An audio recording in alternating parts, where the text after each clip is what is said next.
আজকে সকাল থেকে সারাদিন বসে বসে একটাই চিন্তা করছি যে বিকেলের নাস্তায় এমন কি তৈরি করা যায় যেটা একটু ডিফারেন্ট হবে, হেলদিও হবে, টেস্টিও হবে, আবার সবাই পছন্দও করবে, আবার কম খরচেও তৈরি করা যাবে।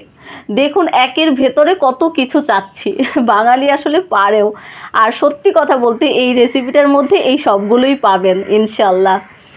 আমি প্রথমেই একটা বাটিতে নিয়ে নিয়েছি 1 কাপ পরিমাণ সুজি আর হাফ কাপ পরিমাণ নিয়ে নিয়েছি ময়দা। আটাটাও নিতে পারেন যদি সেটা প্যাকেটের আটা হয়। তারপর অ্যাড করে দিচ্ছি 1 চা চামচ লবণ, হাফ চা চামচ ইস্ট, আরও অ্যাড করে দিচ্ছি হাফ চা চামচ বেকিং পাউডার। এখন এই সবগুলো উপকরণকে একটু ভালোভাবে মিশিয়ে নিতে হবে।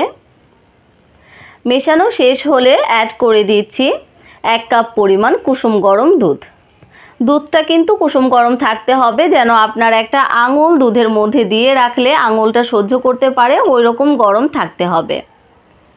তারপর দুধের সাথে খুব ভালোভাবে আমরা সেই সুজি আর ময়দার মিশ্রণটা মিশিয়ে নিচ্ছি আর অ্যাড করে দিচ্ছি আরও 1 কাপ পরিমাণ কুসুম গরম পানি। এখন সবগুলো উপকরণ একটু ভালোভাবে মিশিয়ে নিয়ে আমি এই মিশ্রণটাকে একটা ব্লেন্ডারে জারে নিয়ে কয়েক সেকেন্ড ব্লেন্ড করে নেব। ব্লেন্ড করে নেওয়ার কারণটা হচ্ছে এখন কিন্তু এই মিশ্রণটা একটু দানা দানা আছে, যেটা হয়তো চামচের সাহায্যে মেশাতে গেলে আপনি স্মুথ একটা বেটার পাবেন না, যে বেটারটা দিয়ে আপনি পিঠা তৈরি করতে পারবেন। তাই কয়েক সেকেন্ড ব্লেন্ড করে নেওয়ার পর দেখুন এখন এই মিশ্রণটা কতটা মসৃণ হয়েছে এবং কোনো দানা দানা ভাব নেই। আর ঘনত্বটা দেখে বুঝতেই পারছেন কীরকম ঘনত্ব থাকবে। আপনারা চিতই পিঠা তৈরি করার সময় যেরকম একটা ঘনত্ব থাকে সেই রকম থাকবে। তারপর এখানে একটি শুকনো প্যান নিয়ে নিয়েছি আমি। প্যানটাতে কোনো তেল ব্রাশ করা যাবে না, একদম শুকনো একটা প্যান থাকতে হবে। সেই প্যানে আমি 1 চামচ করে ব্যাটার দিয়ে এরকম চিতই পিঠার মতো এরকম পাতলা পাতলা করে পিঠা তৈরি করব। দেখুন অসংখ্য ছিদ্রযুক্ত এই পিঠাটা হবে। আপনাদের কিচ্ছু করতে হবে না, জাস্ট শুকনো প্যানে 1 চামচ করে ব্যাটার দিবেন আর আপনি যতটুকু বড় করতে চাচ্ছেন সেই পরিমাণে দিয়ে দিলেই হবে। ঢাকার কোনো প্রয়োজন নেই। এটা দেওয়ার সাথে সাথেই দেখবেন অসংখ্য ছিদ্র হওয়া শুরু হয়ে যাবে আর একদম পাতলা হয়ে যাবে এই পিঠাটা। খুবই মজার খেতে। আপনারা যদি চান যে এমনি এমনি খাবেন পিঠাটা, এটার ভেতরে কোনো ধরনের পুর দেবেন না, তাহলে এমনি এমনিও এই পিঠাটা খাওয়া যাবে। তারপর আমি এটার ভেতরের পুরটা তৈরি করব। তার জন্য আমি এখানে গাজর কুচি, শসা কুচি আর একটা ডিম সেদ্ধ করে কুচি করে নিয়েছি, একটা পেঁয়াজ আর 2-3টা কাঁচামরিচ আর নিয়ে নিয়েছি ধনেপাতা কুচি।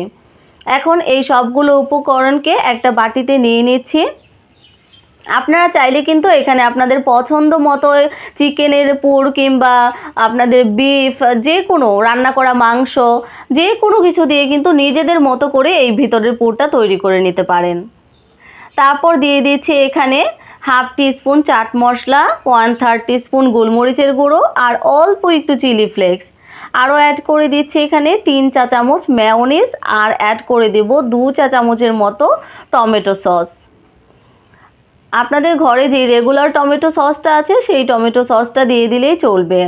এখন এই সম্পূর্ণ মিশ্রণটাকে খুব ভালোভাবে মিশিয়ে নিতে হবে। ভেজিটেবলটার সাথে খুব ভালোভাবে মেয়োনিজ আর টমেটো সসটা মিশিয়ে নিতে হবে। এটা খেতে কিন্তু খুবই মজা হয়েছিল। আপনারা এটা যে কোনো ধরনের পিঠার ভেতরেই কিন্তু দিতে পারবেন। তারপর এখন এই পিঠাগুলো নিয়ে নেব, নিয়ে অল্প অল্প করে এখান থেকে পুর দিয়ে এটাকে জাস্ট মুখটা এভাবে চেপে চেপে লক করে দেব। দেখবেন একটু চাপ দিলেই এটা লক হয়ে যাবে। আমি একটু বেশি দিয়ে দিয়েছি, তাই প্রথমটা লক করতে আমার একটু অসুবিধা হচ্ছিল। দেখুন কত সুন্দর হয়েছে পিঠাটা। এখন আমি আরেকটা দেখাচ্ছি, পুরটা একটু কম করে দিয়েছি। এখন কিন্তু এটা সহজেই লক হয়ে যাচ্ছে। দেখুন এভাবে হাত দিয়ে চাপ দিলেই লক হয়ে যাবে। এই পিঠাটা যে কত সুন্দর হয় দেখতে আর খেতে যে কত মজা। আপনার ফ্যামিলির সবাইকে এটা আপনি যদি একবার বানিয়ে খাওয়ান, তারা সত্যি আপনার ফ্যান হয়ে যাবে, আপনাকে ধন্যবাদ দিতে বাধ্য হবে।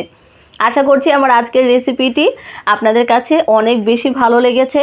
আর যদি ভালো লেগে থাকে, আপনার কোনো উপকারে আসে, আমার ভিডিওগুলো দেখে যদি আপনি অল্প কিছু হলেও শিখতে পারেন, তাহলে প্লিজ আমার চ্যানেলটি সাবস্ক্রাইব করবেন। আর যদি আপনারা আমার ফেসবুক পেজ থেকে দেখে থাকেন, তাহলে ফেসবুক পেজটিতে ফলো দিয়ে রাখতে পারেন পরবর্তী যে কোনো ডেলিশিয়াস রেসিপি দেখার জন্য। সবাই ভালো থাকবেন, সুস্থ থাকবেন। আল্লাহ হাফেজ।